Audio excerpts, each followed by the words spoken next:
paraneoplastic syndrome, and the second one is lab diagnosis of neoplasia. So coming to our first topic of discussion, that is paraneoplastic syndrome. So paraneoplastic syndrome, by definition, some cancer-bearing individuals develop signs and symptoms that cannot readily be explained by anatomical distribution of the tumor or by the elaboration of hormones indigenous to the tissue from which the tumor arose. So, my dear student, certain patient present to a particular doctor with certain symptoms that cannot correlate anatomically to the tumor or cannot be explained by the hormones secreted by that very tumor. Simply we can say that paraneoplastic syndrome is a disease or a symptom that is consequence of cancer but not due to the presence of local cancer cells. It occurs in 10% of patients with cancer. So paraneoplastic syndrome are important to recognize for several reasons. It is earliest manifestation of occult neoplasm, means the original tumor is not yet symptomatic, but the clinical presentation through the clinical presentation, one can detect the primary cause. In affected patient, they can cause significant clinical problem and maybe even lethal. This is very important. They can mimic metastatic disease and therefore confound management. In terms of paraneoplastic syndrome occur, it may occur by cross-reacting antibodies, altering normal metabolic pathways, and in many cases idiopathic, means the cause may be unknown.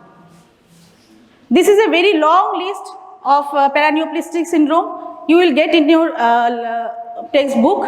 Just I am going to emphasize on few of this.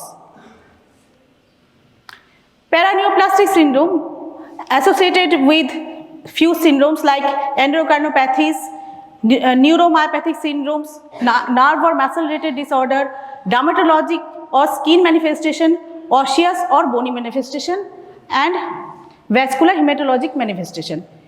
In some, now coming to endocrinopathies is the most common syndrome associated with paraneoplastic syndrome.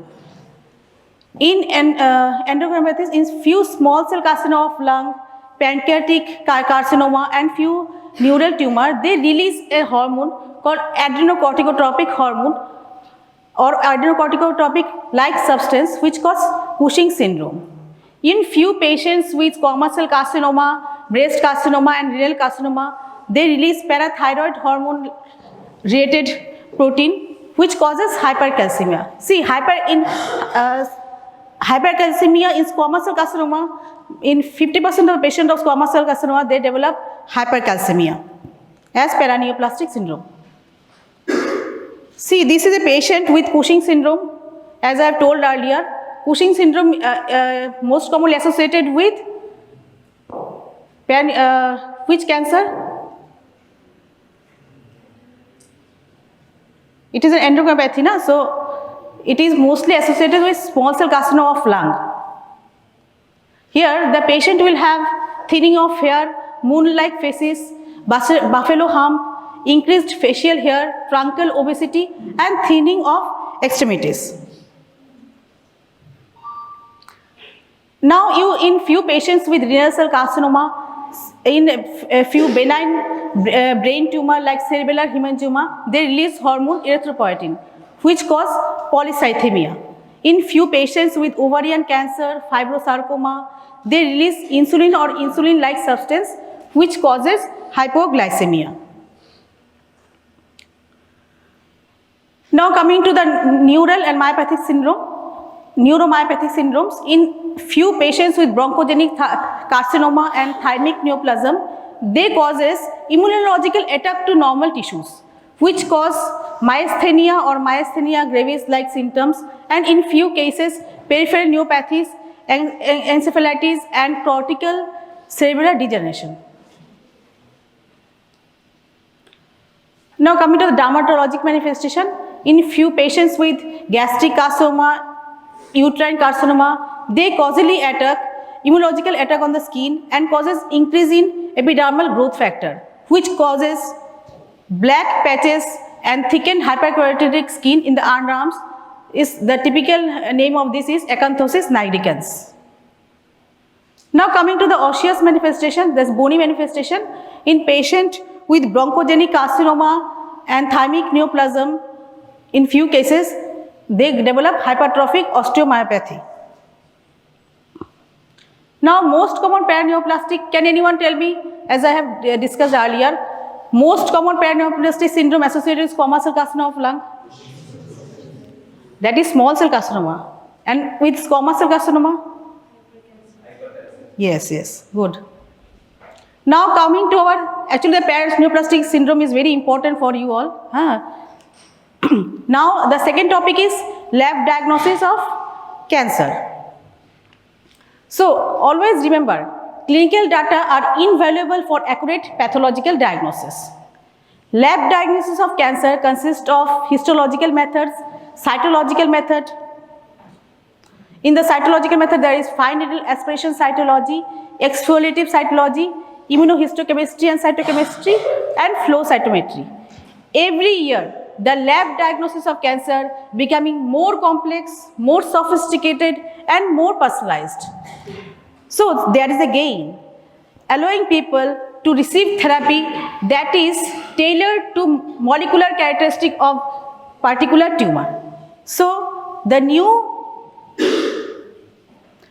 we are nowadays are more the molecular diagnostic and cytogenetics, molecular profiling of tumor and tumor markers and digital pathology are now becoming more popular nowadays. Now coming to our histological method, as you all know, I think histological methods are the gold standard for diagnosis, but there are prerequisites. The sample must be representative, must be adequate, and must be well preserved. So the histological examination is the microscopic examination of properly fixed tissue supported with complete clinical data. So there are two processing techniques. One is routine, that is paraffin embedded technique. In the paraffin embedded technique, it must be fixed with 10% formalin for light microscopic examination and in glutaldehyde for electron microscopy. This paraffin embedded technique is a long procedure, take overnight processing, and after that in the morning the sectioning and done, and after that staining. After that we can see in the microscope. Nowadays, the surgeons are more interested in this frozen section. So the frozen section is carried out in unfixed tissue when the patient undergoing surgery and still under anesthesia. Means intraoperatively you can diagnose through frozen section. So advantages of frozen section over normal tissue processing time is that intraoperatively you can determine the nature of the mass, evaluating the margin of the excised tumor during operation, and making decision regarding additional studies. So, but there are always flaws. Frozen section in many cases, but we are more prefer the paraffin embedded technique in our routine practice. Frozen section, this is the cryotome in which the frozen section is done through ice, and here we used to use this tissue in the paraffin. Okay, we embed this tissue in the paraffin, and here the tissue are embedded in the ice, and then normal staining process is done. Frozen section takes around 20 minutes for diagnosis, and paraffin embedded, as I have told, it takes around 1 to 2 days. Now, histological diagnosis is made based on the morphological feature. Here, in the left image, you can see this is a benign tumor of breast, fibroadenoma of breast. Here we can see this is well circumscribed, and only this is a normal tissue, only there is proliferation of the fibroglandular structure. This is glands, there is only proliferation, no ATP or nothing, this is well circumscribed, so this tumor will not invade and metastasize.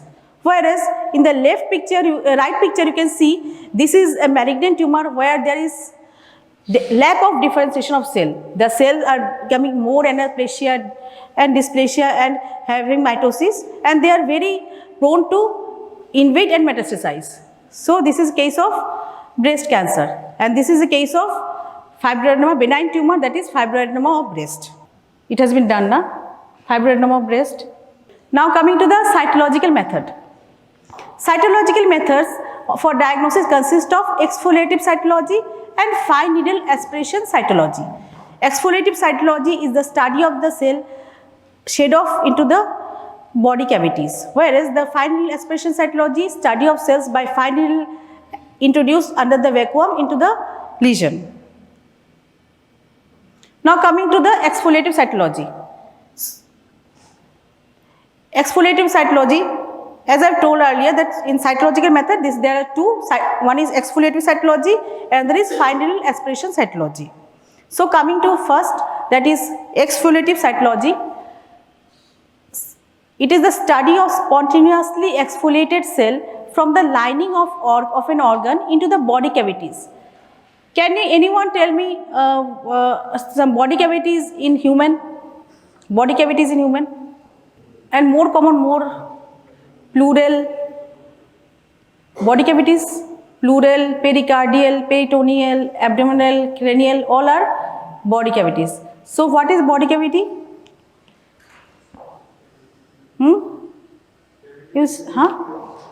Cavity. Yeah, is a fluid filled cavities that protects the vital organ. Wherever there will be vital organ, there is along with this, like pleural. You sit. Like pleural cavity, you have pleural cavity, peritoneal, pericardial, abdominal, all they are cavities. So exfoliative cytology consists of examination of sputum and bronchial washing, pleural, peritoneal and pericardial effusion, urine, gastric secretion and CSF.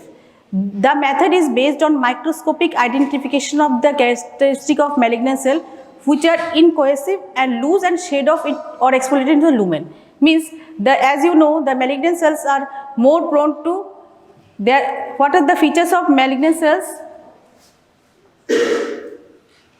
These all are, I think, have been covered, na? Features of malignant cells, pleomorphism. Achha, one more thing is there will be loss of cohesiveness.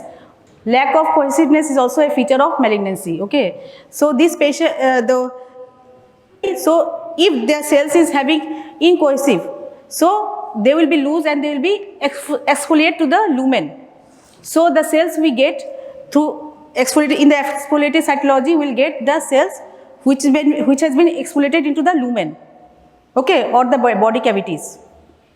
So in exfoliative cytology, Pap smear is the popular screening method for detecting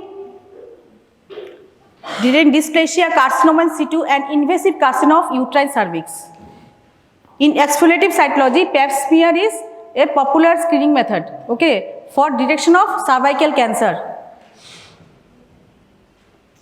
However, negative diagnosis does not altogether rule out malignancy due to the possibility of sampling error.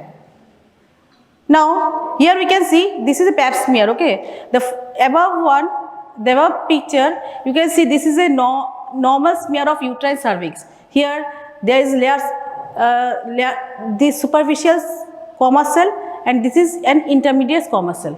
All the cells are cytoplasm, high, then there is low NC ratio, the nucleus is round, without any pleomorphism. Here, in the below picture you can see there is proliferation of abnormal cells. The cells are pleomorphic. See how much pleomorphism is there. And there is a mitosis also. The cells are pleomorphic, hyperchromatic and increasing NC ratio. Now coming to second one, that is fine needle aspiration cytology. Fine needle aspiration cytology is the minimally invasive approach which involves aspiration of cell from the mass using small bore needle. It has an advantage, okay. It is widely used, simple, reliable, and quickly performed. So for superficial mass, we use superficial mass, so we can do this through direct vision, whereas in the deeply seated mass, we use image guided FNEC is done. Image guided FNEC is done for deeply seated mass, where the mass is intrapelvic, intra-abdominal, retroperitoneum. There we do image guided FNEC through ultrasound or CT scan. Okay. Nowadays, endoscopic ultrasound guided FNEC are also getting popular. See, this is an FNEC, this is a plunger, and this is a syringe. The syringe around 20 to 25 gauge. Here we can we are doing FNEC under direct vision, and the slide are then smeared and stained. Now coming to the image guided FNEC, here the FNEC is done under the guidance of radiologist. Now this is a small video for you all, how the FNEC are done. The music. Using a thin or fluid to remove samples of cells from tissue or fluid in an organ or lung. Pre-procedure, please inform the doctor if you are on blood thinners. During the procedure, you are given a hospital gown to change into and settled comfortably in a private area throughout. A thin hollow syringe is gently inserted through the skin into the lung or organ, and some of the cells are sucked into the needle. If the lung is very small, the scanning machine is used to guide the needle to the right place. The needle is gently removed, and your doctor may apply some pressure to stop any bleeding. Final results are available in about 2 days, and the same sample can later be used as cell log. So I think you all understand. So now coming to third one, that is immunohistochemistry and cytochemistry. Immunohistochemistry is an immunological method of recognizing a cell by one or more of its specific component in the cell membrane, cytoplasm, neoplasm by spatial staining method. Though immunohistochemical techniques are more useful for tissue diagnosis, histochemical and cytochemical methods are still employed for this purpose. Now in immunohistochemistry, the cell component like antigen are combined with specific antibody on the formalin fixed paraffin section or cytological smear. This complex of antigen antibody then are visible in the light microscopic examination either by fluorescent dye like fluorochromes or by enzyme system like chromosomes. So use of immunohistochemistry is that in case of undiagnosed, we have undifferentiated malignant tumor, for the categorization of the undifferentiated malignant tumor, determination of the site of origin of metastatic tumor, detection of molecules that have prognostic or therapeutic significance, detection of hormone receptor in the breast cancer cells. So here we can see this is an invasive ductal carcinoma of breast. Here the patient is having ER/PR positive. ISC has been done in this case, and this patient is having ER/PR positive. This is normally H&E slide, methoxylin and leucine slide. Okay, this is the normal routinely used staining method, staining, that is methoxylin and leucine stain, and this one is a ISC stain, immunohistochemistry stain, ER/PR, HER2. These three stain are done for breast carcinoma, for the prognosis of breast carcinoma. As I have told earlier, in earlier slide, that for detection of the hormonal marker in the breast cancer, this hormonal marker is this ER/PR, HER2. Okay, now coming to the second, the electron microscopy. Electron microscopy is the ultrastructural examination of tumor cells, offers selective role in diagnostic pathology. Electron microscopy are helpful in confirming or sustaining a tumor diagnosis arrived by light microscopy and immunohistochemistry. Like see in the cell, I think you have already gone through this. Golgi bodies, lysosomes, microvilli, all can be seen through this electron microscopy. For differentiating the tumor, which has been already diagnosed through light microscopy and immunohistochemistry, electron microscopy can be used as an adjunct. Now coming to the very important topic for you all, this is tumor marker. Tumor marker is a biochemical assay of tumor-associated enzymes, hormones, and other tumor markers elaborated by tumor cells in blood or other body fluids. The uses this method, the tumor markers lack sensitivity and specificity and can be employed for the following. It can be used as an adjunct for pathological diagnosis arrived by other method. It can be used for tumor response to therapy, for detection of tumor recurrence. There are various tumor markers, as you saw. This is also in your textbook. Okay, there are various tumor markers, but few markers I am discussing of your interest, that is alpha fetoprotein, carcinoembryonic antigen, prostate specific antigen. They are used for identifying and differentiating liver cancer, carcinoma of colon, and prostate cancer. CA125, CA199 are used to differentiate between ovarian cancer and colon cancer. It's human chorionic gonadotropin and cell-free DNA markers are also of great interest. Now coming to alpha fetoprotein, just I am going to discuss only few of the markers. Alpha fetoprotein. Alpha fetoprotein is glycoprotein selected from fetal liver cells. It is elevated, this alpha fetoprotein is elevated, it's a biochemical marker as I have told. So it is elevated in hepatocellular carcinoma, non-seminomatous germ cell tumor and few non-neoplastic condition. Here you see, on the in the non-neoplastic condition also, there is elevation of alpha fetoprotein.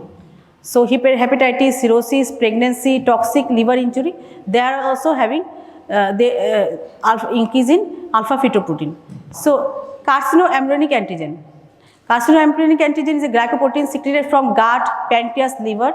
They are elevated in GIT, pancreas and breast cancer. So, but this here also see, there is elevation of carcinoembryonic antigen in non-neoplastic condition like ulcerative colitis, Crohn's, hepatitis and bronchitis. So the tumor markers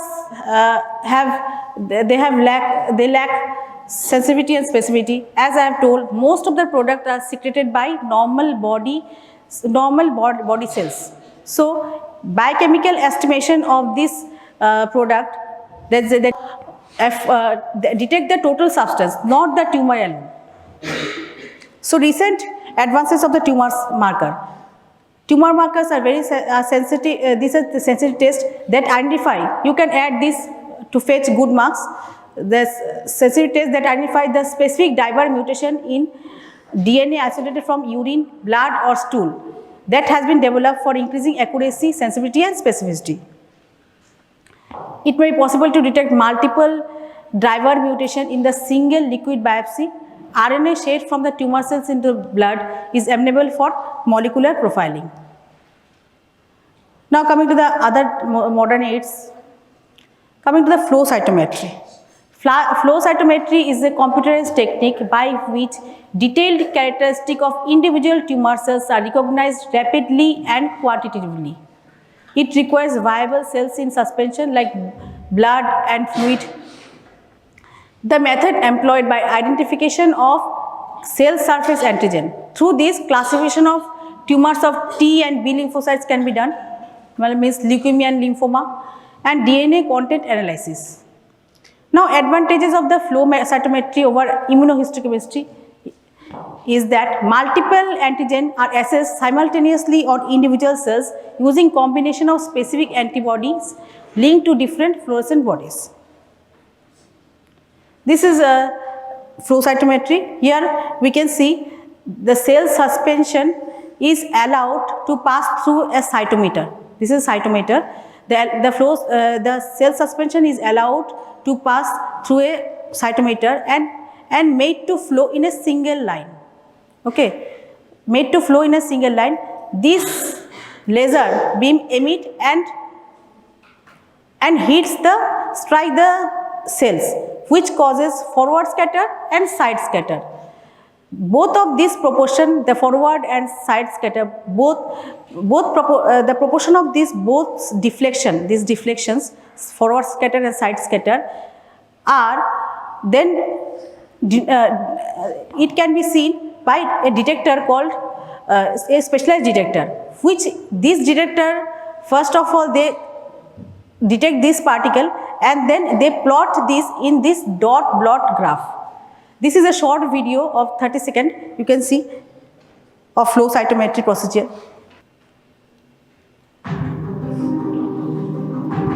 See this cell suspension. This is single cell suspension. They are passing through this. This laser beam strike this particle, forward and side scatter, detected by, see the dot graph. Through this graph, various interpretation can be made. Okay. See, this is dot graph of various. Here with this we can diagnose various cases, various leukemia and lymphoma.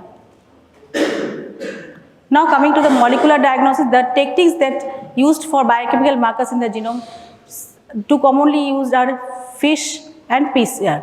The uses of molecular diagnosis, they are for diagnosis and prognosis of malignant neoplasm, detection of minimal residual disease, diagnosis of hereditary predisposition to cancer, guiding therapy with oncoprotein directed drugs, identifying mechanism of drug resistance. Now coming to in situ hybridization. In situ hybridization is the molecular technique by which nucleic acid sequence are localized by the specifically labeled nucleic acid probe directly in the intact cell rather than by DNA extraction. In other methods, DNA extraction is done, but in this method, the probe is enters directly into the intact cell. Of in situ hybridization technique is FISH, that is fluorescence in situ hybridization. In this, the fluorescent dyes are applied and used to detect microdeletion, subtelomere deletion, and to look for alteration in the chromosomal numbers. In situ hybridization used for analysis of certain human tumors by the study of oncogenes, aside from its use in diagnosis of viral infection. Actually, the FISH is mainly for viral infection, but here in the tumor also we can diagnose, because various viral infection may cause tumor. Here we can see the target DNA is first denatured and then hybridized with known DNA probe, and then labeled with fluorescent dye, and after that we can detect the chromosomal any abnormality in the chromosome. This is a FISH technique. Fluorescent in situ hybridization techniques. It is a molecular cytogenetic technique that allows the localization of a specific DNA sequence or an entire chromosome in the cell as following steps. First, denaturation of the DNA. Here the DNA. Hybridized with particular known probes. Probes are being detected and sent for analysis. It could be widely used in detection of genetic disease, study and compare genomes, genetic map construction, and the study of chromosomal abnormality. Now coming to the molecular last topic, that is molecular profiling of tumors. This is the group of molecular biological methods are the variety of DNA, RNA based molecular techniques in which DNA, RNA are extracted from the cells and then analyzed. These techniques are highly sensitive, specific and rapid and revolutionized diagnostic pathology in neoplastic and non-neoplastic conditions. Molecular profile determines the level of gene expression within the cell, within the cancer by hybridizing the cellular RNA with known gene. Some recent advances like DNA microarray is the most common method for large-scale analysis of RNA expression. Molecular profiling of a tumor by use of gene chip technology, which allows measurement of levels of expression of several thousand genes simultaneously. And another is DNA sequencing. This is process of determining the precise order of nucleotides within the DNA molecule. Next generation sequencing is non-Sanger high throughput DNA sequencing. Millions of DNA can be sequenced in parallel. Uses is that it is analysis of molecular cytogenic abnormalities, mutation analysis, antigen receptor gene rearrangement, study of oncogenic virus at molecular levels. Thank you everyone.